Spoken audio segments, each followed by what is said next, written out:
So far we've established that time is short and radical economic changes are necessary. But do we really have to put ourselves through it all? Surely there's some wonderful techno fix just around the corner.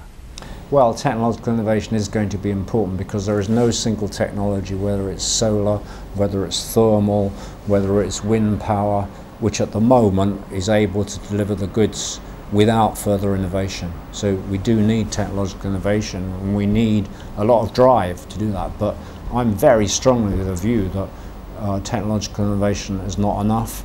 We're going to need social, economic, political innovation. But unfortunately, politicians' hands are tied. The politicians' difficulty is that although I'm one of the joint leaders of Leeds City Council, and the word implies that leaders lead and that one expects the Prime Minister to come out with statements that take the nation in, quotes, the right direction.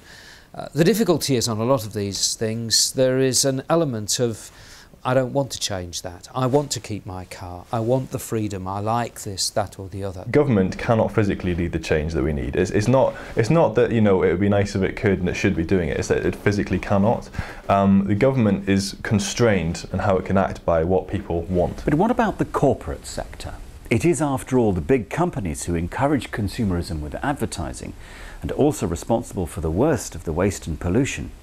William Bliss, like the utopian socialists, understood that businesses could press ahead with social reform against the political tide. Is it too much to hope that today's industrialists might see the writing on the wall and start to initiate change?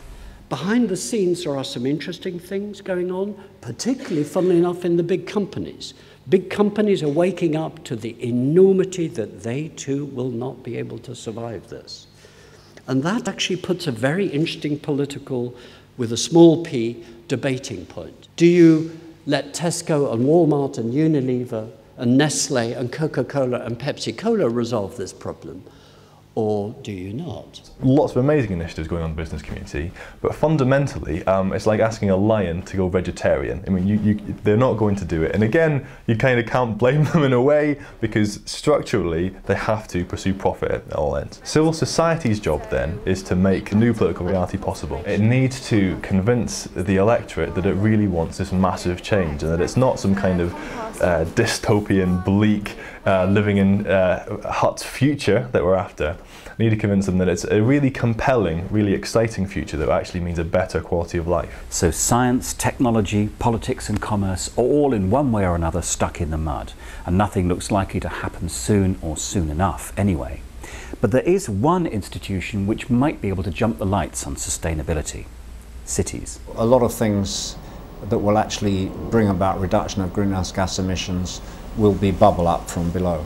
Cities provide a kind of laboratory for that. Lots of very important decisions that affect our lives, the nature of our community, are decisions taken in towns and cities and in rural local authorities as well. I think local authorities are absolutely paramount. They have been eviscerated, they've had their powers taken away. We have got to argue that food for after peak oil is a local issue, and local authorities have got to be empowered to do that.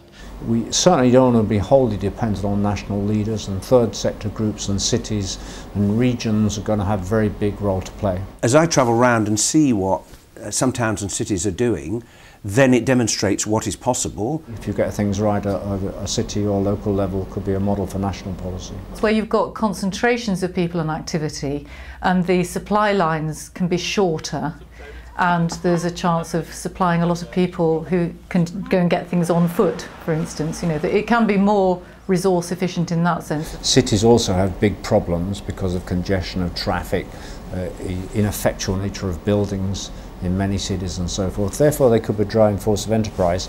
Arnold Schwarzenegger has got his R20 organisation of cities.